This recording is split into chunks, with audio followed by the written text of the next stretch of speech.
오늘 하나님께서 주신 말씀은 창세기 11장 1절에서 9절까지 말씀입니다. 창세기 11장 1절에서 9절까지 말씀입니다.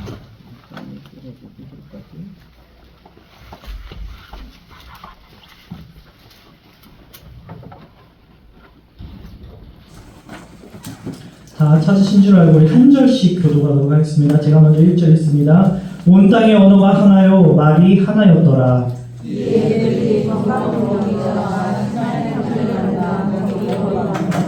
서로 말하되 벽돌을 만들어 견고히 굽자 하고 이에 벽돌로 돌을 대신하여 역청으로 진흙을 대신하고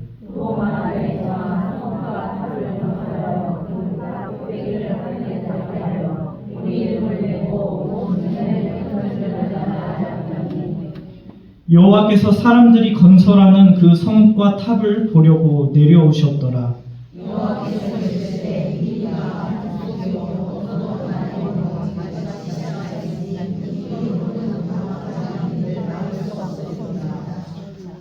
자, 우리가 내려가서 거기서 그들의 언어를 혼잡하게 하여 그들이 서로 알아듣지 못하게 하자 하시고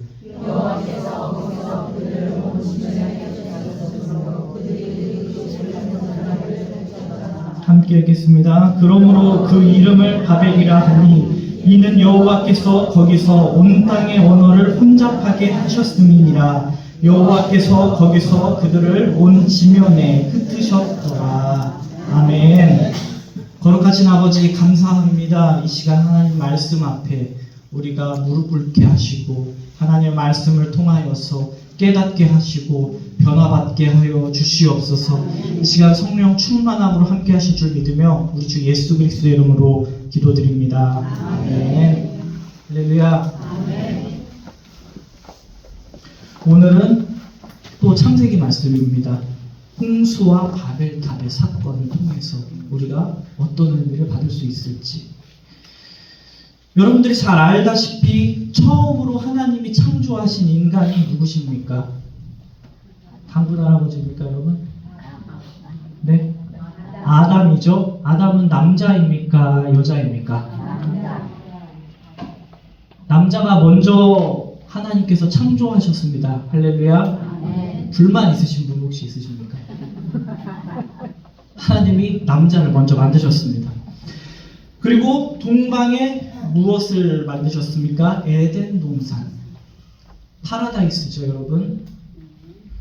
이 세상에 파라다이스가 있다면 거기가 어딜까요, 여러분? 어딜까요? 네? 어디요? 네? 아, 저 하와이라고 하실 줄 알았는데. 지상 라원은 하와이보다 제주도가 더 좋아요, 여러분들. 제주도 훨씬 좋습니다. 제주도 많이 가시기 바랍니다. 아담은 이 에덴 동산이라는 곳에서 부족함 없이 살았습니다. 그런데 부족함이 있었습니다. 무엇일까요? 그가 혼자 있는 것을 하나님이 보시기에 어땠을까요? 좋아 보이지 않으셨다고 합니다. 그래서 아담이 잠든 틈에 그의 뭐를 하나님이 빼가셨습니까?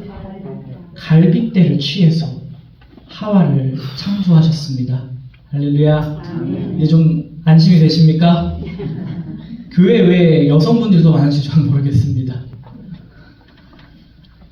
그래서 이들은 뱀으로 가장에서 나타난 이 사단이 나타나기 전까지는 어떻게 했습니까? 에덴 동산에서 행복하게 살았을 것입니다. 그런데 그들은 유혹에 넘어가서 하나님이 금지하셨던 명령을 어기게 되는 것입니다. 하나님이 먹지 말라고 했던 그 선악과. 먹으면 반드시 어떻게 하리라? 정령 죽으리라 경고했던 그 선악과를 먹고 아까 우리가 오전에 들었던 것처럼 에덴 동산에서 쫓겨나게 되는 것입니다. 저와 여러분, 우리 인류는 이 아담과 하와를 통해서 번성했습니다. 아담은 가인과 아벨, 그리고 또 누굴 낳았죠? 셋을 낳았습니다. 저는 옛날에 주일학교 때 아담, 가인과 아벨, 그리고 셋을 낳았다 그래서 3명을 더 낳은 줄 알았습니다. 여러분 그렇게 생각 안 하시죠? 그런데 인류가 땅 위에 번성하기 시작할 때 또 문제가 계속 발생하는 것입니다. 그래서 창세기에는 이렇게 이야기합니다. 여호와께서 사람의 죄악이 세상에 가득함과 그의 마음으로 생각하는 모든 계획이 항상 어떻다? 악할 뿐임을 하나님께서 보셨다. 이처럼 하나님께서는 세상에 가득한 이 죄악을 보시고 결정을 하셨습니다. 어떻게 결정하셨을까요?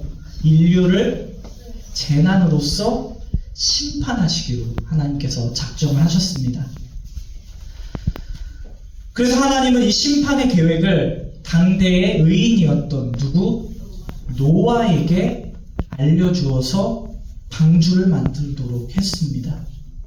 이 방주 안에 노아는 노아와 그리고 그의 가족과 모든 생물을 한 쌍씩 들어가게 했습니다. 그리고 노아의 나이가 몇 살 때 비가 내리고 대홍수가 일어납니까? 600세. 하늘의 창문이 열렸다고 성경은 이야기하고 있습니다. 40일 동안 밤낮 없이 비가 땅에 쏟아졌습니다. 얼마나 비가 많이 내려왔는지 물이 불어서 그 높은 산들까지도 다 잠길 정도로. 그래서 땅 위에 움직이는 모든 생물이 다 죽임을 당했습니다. 육지에 있어 그 코에 생명의 기운이 숨이 있는 것은 다 죽었다. 오직 노아의 방주 안에 들어있던 노아와 그의 가족과 그리고 암수 한 쌍씩만 살아남은 것입니다. 아주 무시무시한 심판입니다. 이제 홍수가 멈추고 방주에서 나온 노아가 가장 먼저 무엇을 합니까? 하나님께 예배를 드리고 제단을 쌓습니다. 그때 하나님이 약속을 하십니다. 창세기 8장 21절 내가 다시는 사람으로 말미암아 땅을 저주하지 않겠다. 내가 모든 생명을 다시 멸하지 않겠다.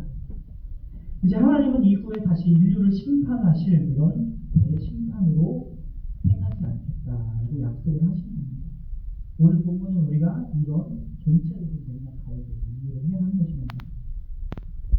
그래서 창세기 10장과 11장은 홍수 이후에 노아의 아들들과 후손들이 어떻게 되었는지 알려주고 있습니다. 하나님이 노아와 그 아들에게 복을 주시면서 그들에게 뭐라고 하십니까? 우리 9장 1절로 보겠습니다. 시작.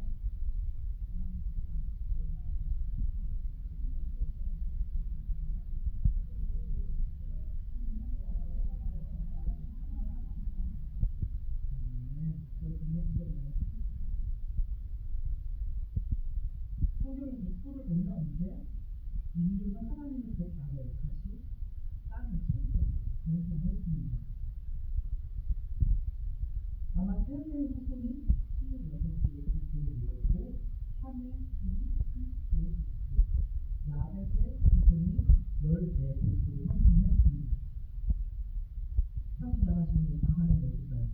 26 더하기 30 더하기 14. 네? 산수요. 수학 아니에요. 26 더하기 30 더하기 14. 70이죠, 여러분. 70. 괜찮아요. 70 족속이 땅 위에 충만하게 되었던 것입니다. 그런데 여러분들, 이 인류가 달라졌을까요? 달라진 것이 하나도 없었습니다. 인류는 경건과 거룩함으로 땅을 채운 것이 아니었습니다. 여전히 교만과 방자함과 죄악으로 그 온 땅을 채우고 있었습니다. 그리고 사람들은 이제 하나님을 축복하는 그 감사의 제단을 쌓아야 하는데 어떤 행동을 합니까? 오히려 하나님의 영역을 침해했습니다. 마치 에덴 동산에서 아담과 하와가 했던 것처럼. 그 인류의 조상들처럼 노아의 후손들은 오늘 성경 말씀처럼 무엇을 쌓았습니까? 바벨탑을 세워서 교만하게 하나님의 영역을 차지하고자 했었던 것입니다. 그래서 하나님은 에덴에서 인류의 조상을 내치듯이 어디에서 노아의 후손을 내쳤습니까? 오늘 시날 평지에서 그들을 내쳤습니다. 결과로 인류는 여러 지역과 언어들로 갈라지게 되었던 것입니다.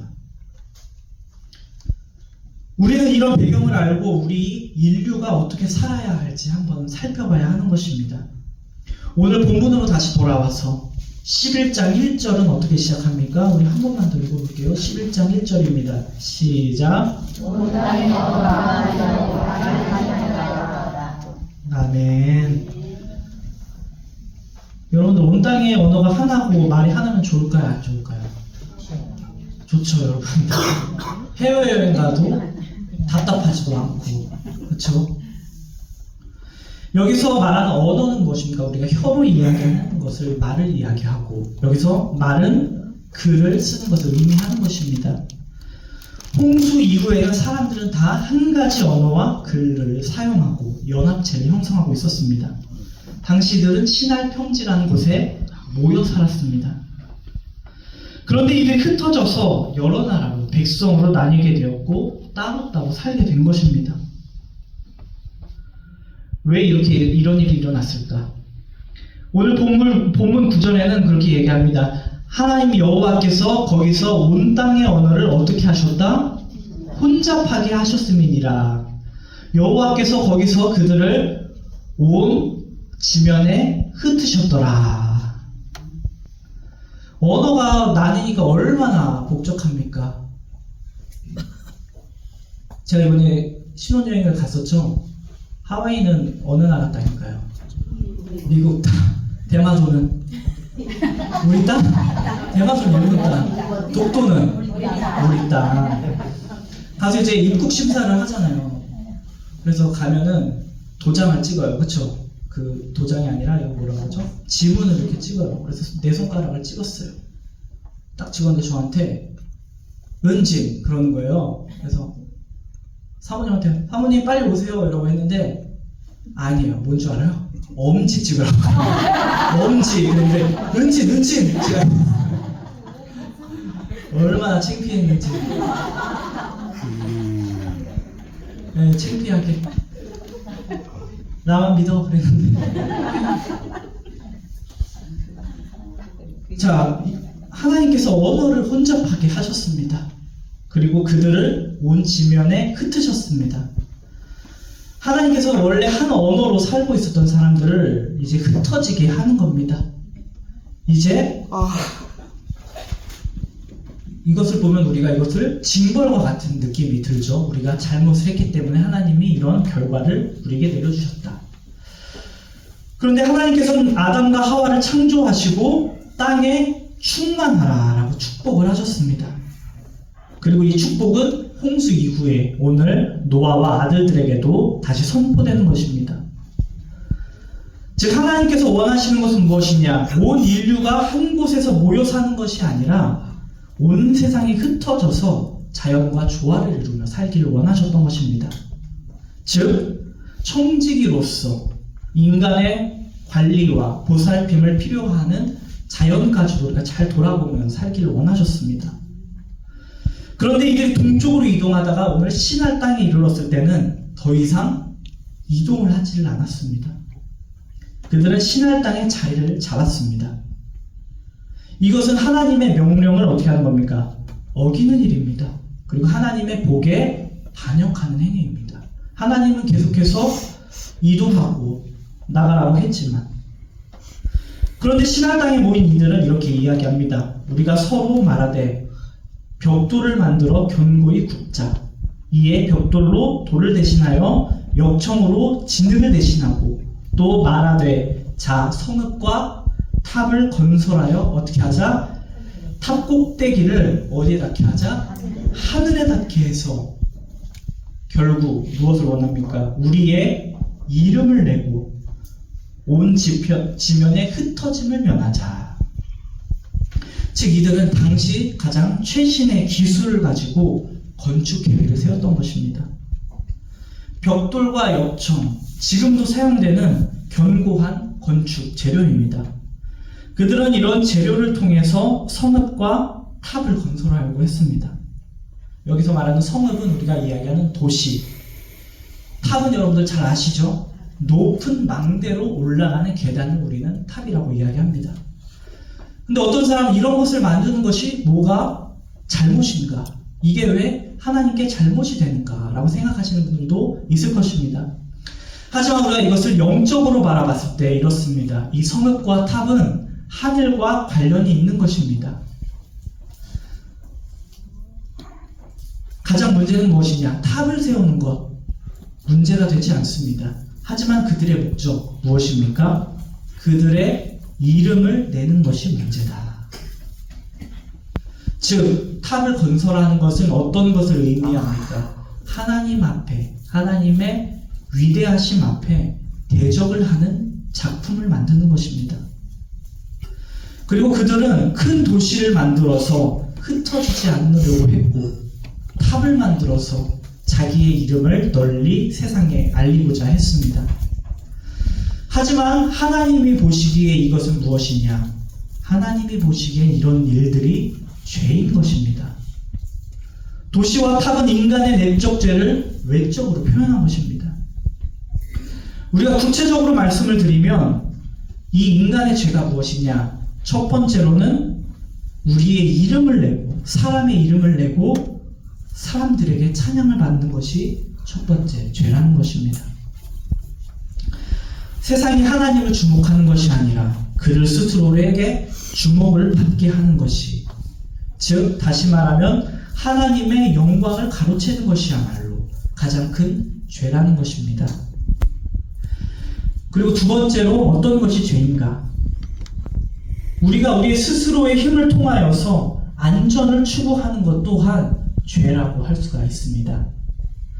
성읍을 만들어서 흩어짐을 면하는 것, 이것은 무엇을 의미하느냐? 우리 인간의 최고의 안전지향적인 삶을 의미하는 것입니다. 우리 인간의 욕망 중에 하나가 무엇입니까? 여러분들 자꾸 돌아다니고 싶으세요? 아니면 한 곳에 정착하고 싶으십니까? 우리는 정착해서 안전과 평안을 누리는 것을 가장 중요시합니다. 그런데 동쪽으로 이주하다가 신할 땅에 거주했더니 사람들도 이런 마음이 있었을 것입니다. 스스로 성읍을 건설하고 하나님으로부터 벗어나서 하나님을 배제한 안전과 평안을 추구하려고 했던 것입니다. 여러분들 안전제일주의 인생 어떻게 생각하십니까? 여러분의 삶에 남은 목표가 무엇입니까? 안전하고 편안하게 사는 것이 여러분의 삶의 목표입니까? 아니십니까? 맞는 것 같기도 한데 맞다고 하면 안 될 것 같고, 그쵸? 우리 인생에서 가장 중요한 목표는 안전하고 편안하게 사는 것이 아니라는 것입니다. 삶의 모든 목표가 내 힘으로 안전하고 평안하게 사는 것이 되면 안 된다는 것입니다. 그 이유는 무엇입니까? 안전과 평안함은 누가 주시는 것입니까? 복되신 하나님께서 허락하셔야지 우리가 누릴 수 있는 복이라는 것입니다. 우리가 우리의 힘과 우리의 능력으로 안전을 누릴 수 없다는 것입니다. 그렇기 때문에 우리는 하나님의 말씀에 순종하며 하나님께 영광을 돌리며 사는 것이 저와 여러분의 존재의 목적이고 최종의 목적이 되어야 하는 것입니다. 할렐루야. 평생 우리의 힘으로 안전을 제일 주의로 삼는 것이 우리의 문제가 되는 것입니다. 그래서 성읍과 도시와 바벨탑을 건설하려고 했던 이들의 죄는 무엇입니까? 그들 스스로가 하나님이 되려 했던 것입니다. 에덴 동산에서 인간은 하나님처럼 되고자 하는 마음에서 에덴 동산에서 쫓겨났습니다. 시날 평지에서 바벨탑을 쌓으려고 했던 사람들도 하나님의 영역을 침범하는 반역죄를 저질렀습니다. 그들은 하나님이 주시지 않는 안전을 추구했고 하나님이 함께 하시지 않는 평안을 추구했습니다. 더 나아가선 하나님이 받을 찬양 또한 그들이 받기 위해 찬양을 받고자 했던 것입니다. 우리는 이 바벨탑 사건을 통해서 우리 안에 있는 깊은 죄성을 발견할 수 있어야 할 것입니다. 이 세상에 있는 모든 사람들은 다 죽었다 한들 이 죄로 물든 인간의 본성, 이것은 변함이 없다는 사실입니다. 죄로 인해 심판받았던 모든 인류가 죽었었지만 의인이었던 노아 가족을 살아남았는데 그 후손 또한 어땠습니까? 죄로 심판받아야 할 인류와 별반 다를 것이 없었습니다. 이처럼 우리의 가장 큰 죄는 무엇이냐? 우리 죄의 가장 큰 본질은 무엇이냐? 하나님처럼 높아지고 싶은 교만함이 있다는 것입니다. 이후에 성경에 나오는 이스라엘의 역대 왕들도 마찬가지입니다. 이스라엘 왕들이 그랬습니다. 하나님을 의지하지 않았고 자신이 왕이라고 생각했습니다. 신약 시대에는 헤롯이 자기가 하나님인 줄 알고 교만하다가 나중에 어떻게 됩니까? 벌레에게 물려 죽게 됩니다.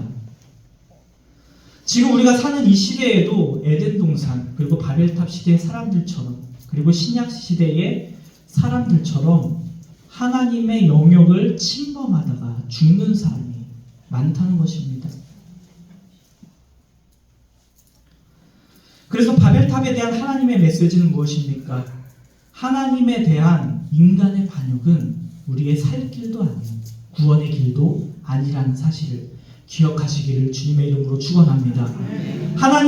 하나님이 온전히 받으실 찬양과 영광을 인간이 받는다고 해서 우리는 결코 우리의 힘으로 안전하게 살 수도 없을 뿐만 아니라 평안한 삶 또한 살 수 없음을 기억하시기를 바랍니다.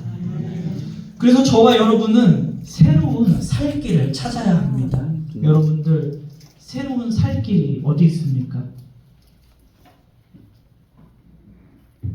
여러분 오늘 주보 있으시죠? 주보에 보면은 어떤 것이 있습니다. 그게 뭘까요? 이번 주 성경 암송. 성경 읽기라고 되어 있습니까? 암송이라고 되어 있습니까? 이거 어떻게 해야 됩니까? 외워야 되죠. 제가 이거 성경 암송 쓰려고 하는데 사모님이 영어로 쓰면 영어로도 밑에 쓰면 어떨까요? 라고 해서 제가 안 해드렸습니다. 언어가 흩어지면 안 되기 때문에. 자, 우리의 새로운 살 길은 무엇이냐? 예수님께서 말씀하셨습니다. 우리 한번 암송해 볼까요? 시작. 이르시되 내가 곧 길이요 진리요 생명이니 나로 말미암지 않고는 아버지께로 올 자가 없느니라. 아멘. 할렐루야. 예수님만이 저와 여러분의 유일한 새로운 살 길이라는 사실을 기억하시기 바랍니다. 고린도후서 5장 17절 말씀입니다. 아마 다음 주 암송 구절. 그런즉 누구든지 그리스도 안에 있으면 새로운 피조물이라. 이전 것은 지나갔으니 보라 새 것이 되었도다. 아멘. 홍수 심판으로도 우리의 사람의 본성을 결코 바꿀 수가 없었습니다. 인류는 또다시 그 에덴 송산에서 행했던 범죄를 어디서? 시날 땅에서 범죄했습니다. 모든 인류가 다 죽어도 죄에 물든 우리의 인간의 본성을 바꿀 수는 없습니다. 그런데 홍수 심판으로도 사람의 본성이 바뀌지 않는데 예수님을 믿음으로 어떻게 됩니까? 사람이 바뀌어졌습니다. 저와 여러분이 새로운 피조물이 된 것입니다. 할렐루야. 예수 그리스도를 믿고 새로워진 사람, 곧 성도들은, 저와 여러분들은 이제 신할 평지에서 바벨탑을 쌓던 사람들과는 새로운 삶을 살아가는 하나님의 자녀가 되었던 것입니다. 할렐루야. 저와 여러분은 누구입니까? 성도입니다. 우리 옆 사람에게 한번 얘기해볼까요? 당신은 거룩한 하나님의 성도입니다. 할렐루야. 성도는 어떤 사람일까? 우리의 이름을 내는 사람이 아닙니다. 할렐루야. 성도는 누구의 이름을 내야 하는 사람입니까? 하나님, 예수님의 이름을 내는 사람입니다. 높아져야 할 것은 우리의 모습이 아닙니다. 높아져야 할 이름은 오직 예수 그리스도. 우리 주 하나님이 영광과 존귀를 그리고 권능을 받는 것이 합당하다는 것입니다. 할렐루야. 그래서 창세기 11장 12장에는 믿음의 조상이라고 알려진, 우리가 요즘 계속해서 묵상하고 있는 아브라함에서 나오고 있습니다. 창세기 11장에 나오는 사람들도 그토록 그들의 이름이 알려지기를 원했지만 그들의 이름을 낼 수가 없었습니다.